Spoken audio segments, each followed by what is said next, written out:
Sex being forced down our throats. And the Armadale Express doesn't like it.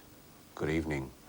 In the Maryborough Chronicle, retribution for a similar offence, with the defendant sentenced to a 6-month intensive correction order for biting Constable Peter Scott at the intersection of Richmond and Wharf Streets. A particularly painful place. Still on crime, the Telegraph indulged in a little phonetic spelling, it's the accent, you know, when referring to the PM's support for tougher forearm laws. And from the ABC's Neil Ross, an illuminating glimpse of the obvious about the Manchester bomb. From the air, it's even more stark. Manchester city centre doesn't just look like a bomb site, it is one. At least he didn't say it was ironic. And then there was the sports sub on the Sunday Tasmanian who told us this about the photograph. Greg Norman watches his 8-iron shot over water from 140 yards out. With a putter? When we do this sort of thing on Media Watch, the chorus from our media is that this program never says anything positive about the many splendid things they do. So we will, just as soon as we've finished with these few negatives, such as the Murdoch Sunday's shameless beat-up from Mike Coleman. Sir Don has stroke. Sir Donald Bradman has suffered a stroke and is retiring from all public life. Rubbish. Ray Atke of the Sunday Mail in Adelaide got hold of a brush-off letter from Bradman's secretary, which said in part, I doubt if you're aware of the misfortune which has struck the Bradman family. Lady Bradman is seriously ill and Sir Donald has had a stroke. Ms. Atke spoke to Lady Bradman. At the moment, we are both very well indeed, she said. My husband today is playing golf at Kooyonga, and as you can see, I am busy planting pansies. So the Sunday Telly's headline should, if anything, have been Sir Don had stroke, now recovered, and much the same for Murdoch's Sunday Tasmanian. Stroke hits the Don. And the Brisbane Sunday Mail's version was even more patently false. The Don is laid low by a stroke. The Sun Herald got its rebuttal into the late edition. I did have a minor stroke about 4 months ago. To suggest I'm retiring from public life is a total fabrication. And the Murdoch Hobart Always Check Your Facts Mercury handled the corporate shame by running an AAP rebuttal of newspaper reports yesterday without, you'll be astounded to hear, mentioning the offending newspapers. Mike Coleman isn't alone in bending things a bit for a scoop. He's joined by the Toowoomba Chronicle's John Morris, who grabbed the front page with his story about a church row revealed by a highly critical letter to Catholic priests. How did Morris know about it? The pastoral letter leaked to the Chronicle. Some leak, some scoop. Here's the secret letter. It was quite openly published in a newsletter from the Diocesan Media Office. Dated 27 May. More than a week before Morris's scoop, and as for its being leaked, it's headed, please pass on your newsletter to others. And poor old Chronicle, its front page was even 2 days behind the same story on page 14 of the Catholic Leader. Next, the Courier Mail's beat up of a call from the better left alone Ipswich Independent MP, Pauline Hanson, for the reintroduction of national service, showing all the discrimination of journalistic chickens so successfully fed by Joe. The Courier Mail hacks even claimed that the ghastly woman's call was supported by Brisbane's Anglican Archbishop Peter Hollingworth. Really? Archbishop Hollingworth said Ms. Hanson's suggestion was the greatest thing since sliced bread. Doesn't sound like His Grace. More like Marty Feldman's bishop, if you ask me, but the Archbishop warmed to the redneck theme. Kids today just seem to be dribbling about, he said.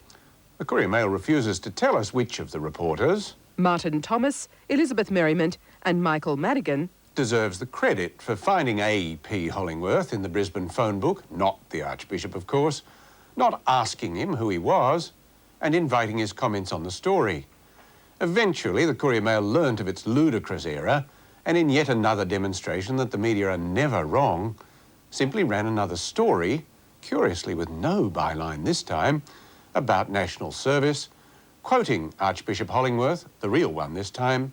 He did not support such a call. But not a mention of their false report. Telephone book reporting has had a few casualties, including the Sun Herald's Alex Mitchell. He was interested in what he called a consortium. My inquiries reveal a $2 shelf company run by retired journalist Kevin Perkins and a business promoter named Michael John Glennan. So Mitchell hit the phone book. M&K Glennon, sick, are listed at 34C Pine Street, Camaray. What does he mean? M&K Glennon, sick. That's how they spell their name, and M. Glennon is entirely unrelated to the Business promoter named Michael John Glennan. who Mitchell continued to pursue. Michael John Glennan is a bankrupt. Associates described Glennan as a man with a passion for privacy. But despite the continuing story, not a word of apology to the Glennons of Camaray. Just a few more negatives before the praise. The Telegraph next for its anonymous assertion that A gunman took passengers hostage on a city-bound train. The man surrendered.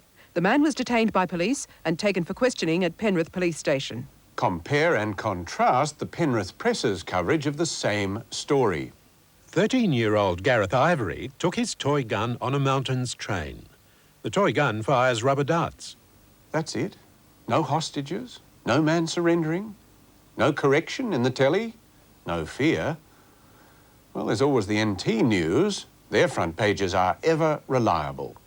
Our Barb's off to meet Queen. We will talk about families. Well, not exactly. It emerges from Andrea Allen's story that... Ms. Chisholm, 51, believes Queen Elizabeth is her second cousin. and has... Sent a fax to Buckingham Palace, letting the Queen know she will be in London and would like to meet her. Well, it passes for news in Darwin between crocs. Nui Tekoa of the Herald Sun had some big news about Paul Dainty's wedding. Superstars Mick Jagger and Neil Diamond will jet into Melbourne this week to attend the surprise celebrity wedding of the year. Diamond and Jagger are confirmed guests. How does he know? Particularly when Dainty's publicist... Refused to confirm the event or the guest list. 3 days later, the wedding, duly reported by Tekoa, but regrettably the superstar guest list got no more super than... Alan Bond and wife Diana Bliss. Mick Jagger and Neil Diamond were invited to the wedding, but couldn't attend because of tour commitments. which no doubt arose unexpectedly. Channel 7.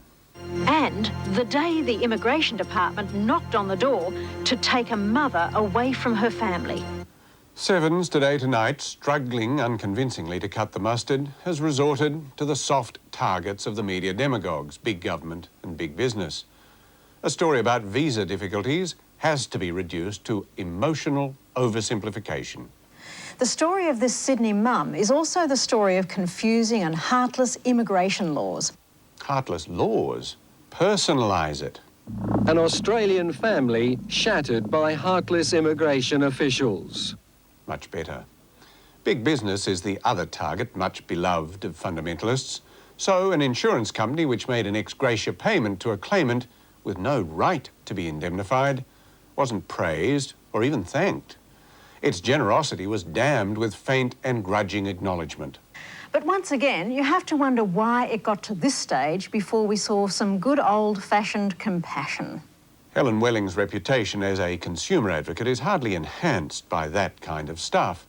Not that she did herself much good with her poor imitation of Jana Vent's refusal to associate herself with tits and bums journalism on a current affair.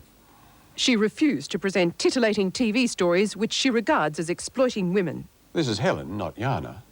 It was a brave but short-lived stand. Plus, the obsession that drives women to plastic surgery to add a new dimension to their lives. And it turns more heads than a two-up game. Wellings relented on her stand of principle, obviously because the story wasn't prurient a bit. It's all about sex, money and being noticed. And as Lee McCluskey reports, they're certainly hard to miss. And as the Fairfax Herald's Andrew Conway quite unnecessarily noted, It rated its tits off. not that Ms. Wellings didn't have her say. True, the story may have included a great deal of this stuff, But it's their breast augmentations or implants that have created their most saleable claims to fame. but such is Helen's stand of principle that this shot was edited out of the Sydney version. But it's their breast augmentations or implants that have created their most saleable claims to fame. There were 2 parts which were demeaning to women, so I had them removed. She explained. She emphasised several times that the piece was... Not just about breasts. and added... You can tell on closer inspection they have had everything done. So, tits on principle are out, but tits and bums are another story. Incidentally, can someone explain why the Courier Mail and Sunshine Coast Daily have such internally and externally contradictory policies on naming the parts? Both reported quotes from the unspeakable gun lobbyist, yes, I know that's a tautology, Ian McNiven. The Murdoch paper first. I stood on the bottom veranda rail and pulled down my pyjama pants and exposed my penis to the intruders.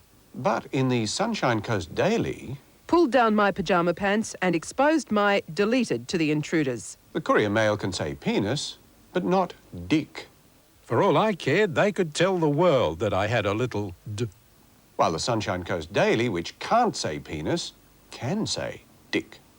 They could tell the world that I had a little dick. Curious.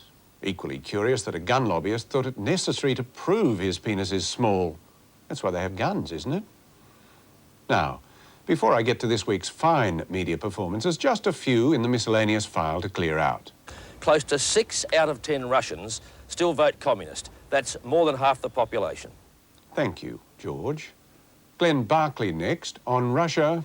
possessing the capacity to obliterate the US more times than the US could obliterate Russia. Just once per customer. ABC Radio. Delegates were told that one youth successfully committed suicide every 4 hours in Australia. And what is the youth's name? Margaret Throsby. I can understand that. Anybody with 2 brains can realise that. The rest of us may find it harder. Why don't we believe the Perth Sunday Times? 7 million people went whale watching off WA last year. Or the other one. The Fairfax Herald, if you give them an inch, will take 1.609 kilometres. State-owned Chuquicamata mine, 1,609 kilometres north of Santiago. And the Newcastle Herald. Last night's unanimous decision by 10 of the 12 councillors. And I'm sorry, that's all we have time for. Maybe next week. Good night to you.